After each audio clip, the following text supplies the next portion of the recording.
MCQs हमारे पास 221 है। Standard deviation of sampling distribution of mean is directly proportional to standard error, standard deviation of population, both, none of this. अच्छे से MCQs को solve करने के लिए पहले तो हमें स्टैंडर्ड डेविएशन ऑफ पॉपुलेशन और standard deviation of sampling distribution दोनों का फार्मूला आना चाहिए, ठीक है, ताकि हम इसका कंपेयर इजीली कर सकें। तो इन दोनों का फार्मूला देख लें। ये हमारे पास फार्मूला, ये पॉपुलेशन स्टैंडर्ड डेविएशन का है और सैम्पल स्टैंडर्ड डेविएशन का है, ठीक है। पॉपुलेशन स्टैंडर्ड डेविएशन का हमारे पास फार्मूला है summation into X minus mu का whole square divided by N under root, और सैम्पल स्टैंडर्ड डेविएशन का हमारे पास formula summation into X minus X bar का whole square N minus one. अच्छा, एक्स बार भी मीन ही है, म्यू भी मीन ही है, बस जब हम पॉपुलेशन का मीन लेते हैं तो इसको इससे डिनोट करते हैं, और जब सैम्पल का मीन लेते हैं तो वो एक्स बार से डिनोट करते हैं, ठीक है। अच्छा, अब एमसीक्यूज के एक दफ़ा फिर रीड कर लें। Standard deviation of sampling distribution of mean is directly proportional.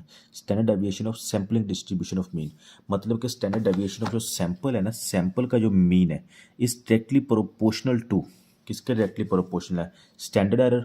तो इसमें देखें पहले हमारे पास स्टैंडर्ड एरर है नहीं, स्टैंडर्ड एरर हमारे पास बिल्कुल भी नहीं है, ठीक है।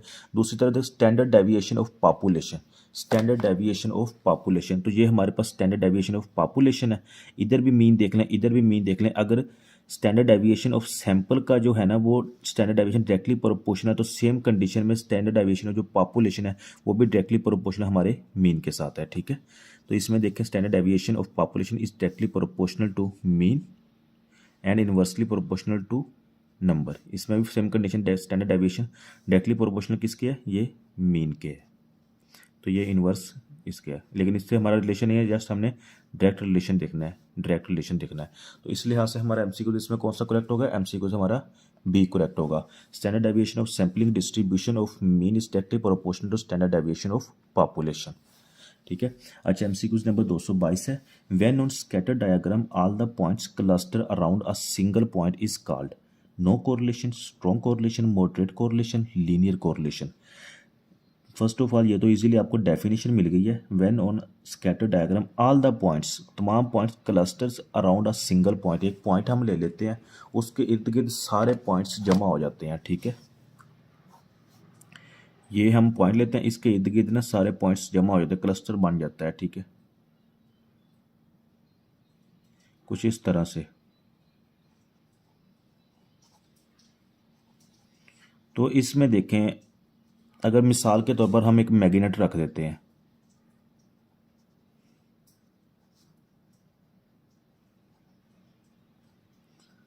ये मैग्नेट है, अगर हमारे पास यहाँ पे आयरन की पतरियाँ हों, ठीक है, यहाँ पे आयरन पड़ा हो, यहाँ पे पड़ा हो, यहाँ पे पड़ा हो, यहाँ पे पड़ा हो, तो उन्होंने फ़ौरन इसकी तरफ अट्रैक्ट होना है और बिल्कुल इसके साथ आके उन्होंने लग जाना है।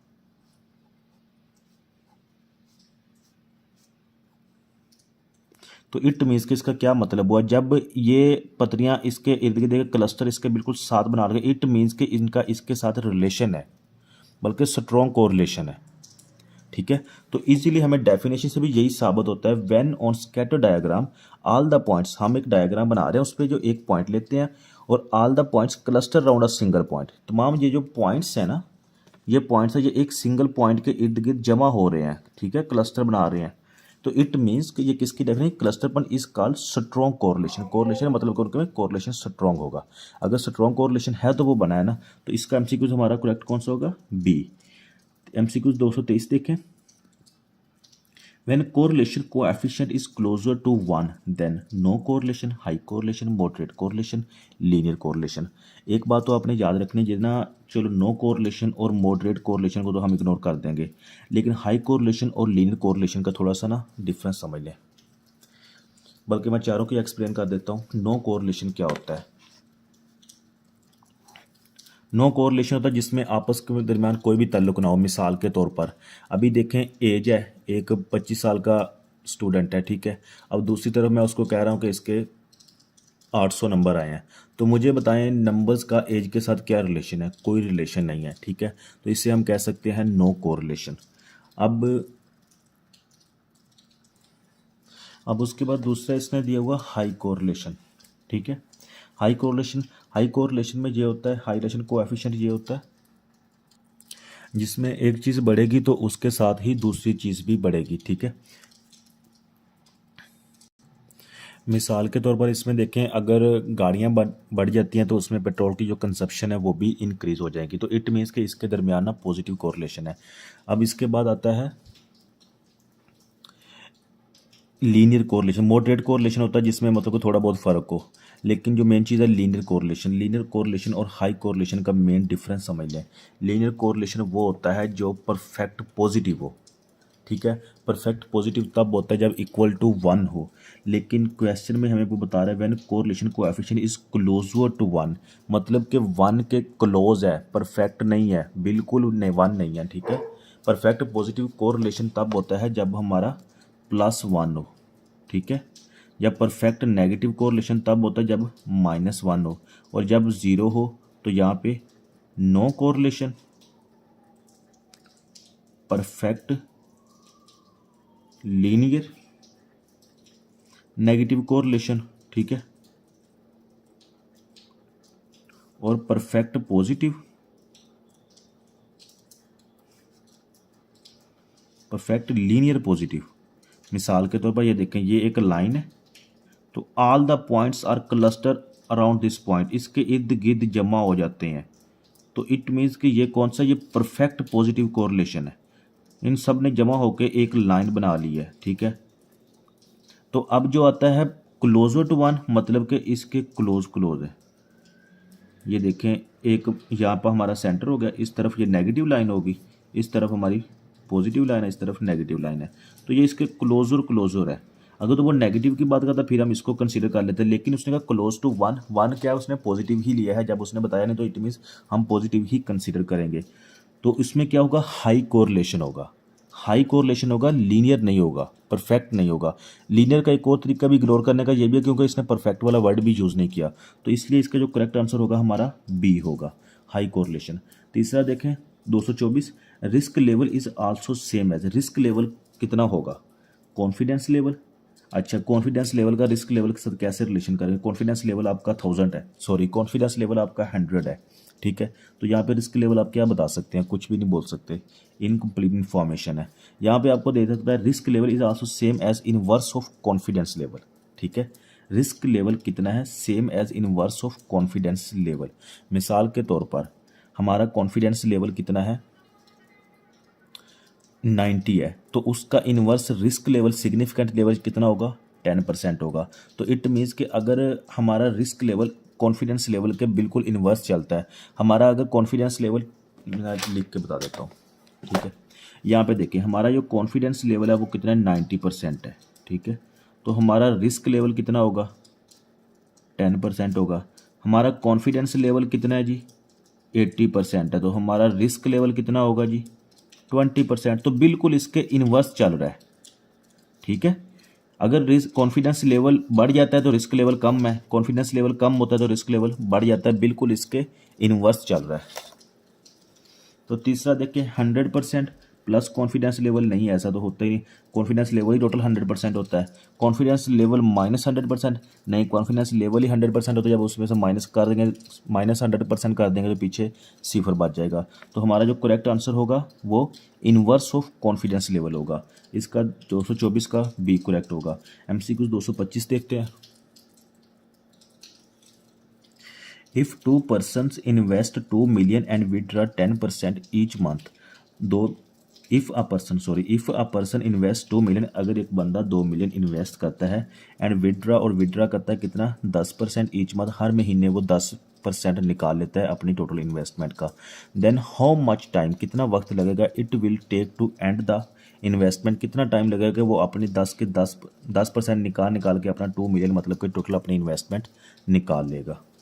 एक दफ़ा फिर सुन ले, if a person invest 2 million, एक बंदा 2 मिलियन इन्वेस्ट करता है एंड विड्रॉ 10%, और हर मंथ 10% निकाल लेता है each month, then how much time it will take to end the investment, उसको कितना टाइम लगेगा कि उसकी इन्वेस्टमेंट सारी विड्रॉ हो जाएगी।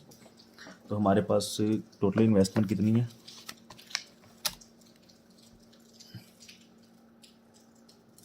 अच्छा इसमें देखें वो जो पर्सन है ना, ठीक है, वो कितना उसके पास टोटल कितना इन्वेस्ट करता है, वो 2 मिलियन है, और हर मंथ ना वो 10% इसका विड्रा ले लेता है। 10% मतलब कि 10% डिक्लाइन हो रहा है, तो 2 मिलियन का 10% ले लें, 2 मिलियन मल्टीप्लाई बाय 10% ये आपका आ जाएगा 0.2। ठीक है, मतलब कि वो हर मंथ 0.2 का विड्रा ले लेता है।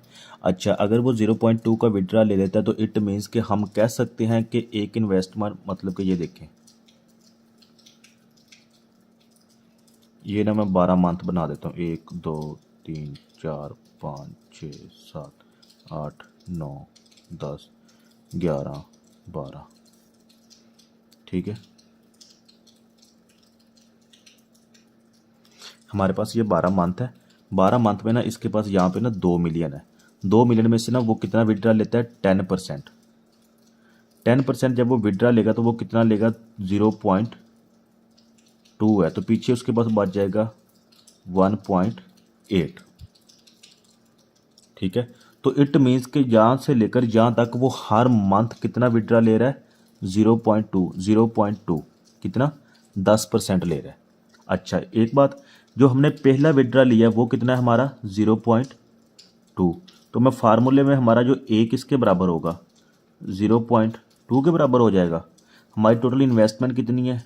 SN 2 मिलियन है। ठीक है, और हमारा डिफरेंस कितना आ रहा है?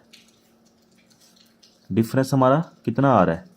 10% के हिसाब से डिक्लाइन हो रहा है, तो इट मीन्स कि हमारा जो डी है वो भी तो 0.2 ही होगा ना। ठीक है, क्योंकि 10% यहाँ पे देखो, 0.2 यहाँ पे निकाल लिया, फिर उसने 10% इसका लिया, फिर यहाँ पे 0.2 निकल गया, फिर यहाँ पे 1.6 रह गया, फिर 0.2 निकल गया, फिर उसका 1.4 रह गया। ठीक है, तो ये डिफरेंस कितने का आ रहा है? यहाँ पे डिफरेंस कितने का आ रहा है? जो इसमें और इसमें फ़र्क कितना है? 0.2 से लेकर 0.1.8 तक कितना डिफरेंस है? 2 से लेकर 1.8 तक कितना है? 0.2। ठीक है, 1.8 टू 1.6 के दरमियान कितना फ़र्क है? 0.2 0.2 0.2, जहाँ तक कि अब हमने टाइम टोटल फाइंड करना है कि कितना टाइम लगेगा कि वो सारा इन्वेस्टमेंट निकला लेगा। तो हमारा ये डिफरेंस किसके बराबर आ गया? 0.2 के पास। अब हमारा फार्मूला देख लें, SN is equal to A plus into N-1 multiply by D. हमने फाइंड क्या करना है? N कितना टाइम लेगा, तो SN हमारे पास 2 मिलियन है। A हमारे पास पहली इन्वेस्टमेंट जो कौन थी? फर्स्ट। ठीक है, जो फर्स्ट हमने विड्रा लिया है वो कितना है? 0.2 है, प्लस ब्रैकेट ओपन, N हमने मतलब कि फाइंड करना है -1 ब्रैकेट क्लोज मल्टीप्लाई डी हमारे पास कितना है? 0.2। तो कैलकुलेटर पे वैल्यूज इसकी पुट करते हैं। ठीक है, ये मैंने ऑलरेडी इसकी वैल्यूज पुट की हैं और ये इसका आंसर चेक कर लें। 2 is equal 0.2 plus into x-1। तो ठीक है, ये 10 आंसर निकला हुआ है, मज़ीद इसको देख लें, ये देख लें, तो हमारा 10 आंसर आ गया, 10 मंथ। तो इसका करेक्ट हमारा कौन सा होगा? बी होगा। अच्छा, कुछ स्टूडेंट्स को इसकी कन्फ्यूज़न होती है कि ये जो 10 आंसर है हमें कैसे पता चलेगा ये साल है या मंथ है। तो एक बात याद रखें, जब वो विड्रा ईच मंथ ले रहा है तो हम फाइंड भी उसको जो कैलकुलेट करेंगे ना, जवाब उसका आएगा वो भी मंथ के हिसाब से ही आएगा, क्योंकि हम हर मंथ बाद वो विड्रा लेता है। अगर हम साल के हिसाब से कैलकुलेट करते तो इसका आंसर सालों में आना था। ठीक है, MCQs नंबर 226 देखें। The total cost of producing 12 units is 1500। Total cost कितनी है? 1500 है, कितनी? 12 यूनिट होगी।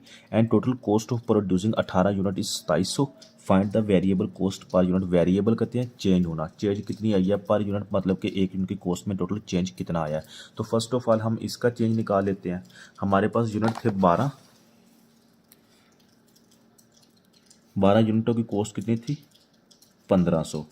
उसके बाद हमारे पास यूनिट कितने हो गए हैं? 18, और कॉस्ट कितनी है? 2700। 18 यूनिट है, कॉस्ट कितनी है? 2700। तो अब सबसे पहले हम इसमें क्या करेंगे? इसका चेंज निकाल लेते हैं। इन दोनों के दरमियान कितने का फ़र्क आया है? 6 का। और इनके दरमियान कितना चेंज आया है? 1507 और 5 1200 का।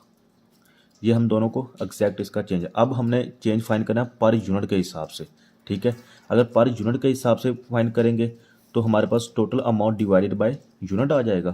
तो 1200 डिवाइडेड बाय मैं 6 कर देता हूँ, तो 6 इज इक्वल टू 200। तो मेरे पास पर यूनिट की वैल्यू कितनी आ जाएगी? 200 आंसर आ जाएगा। इसमें करेक्ट मेरा कौन सा होगा, बी होगा।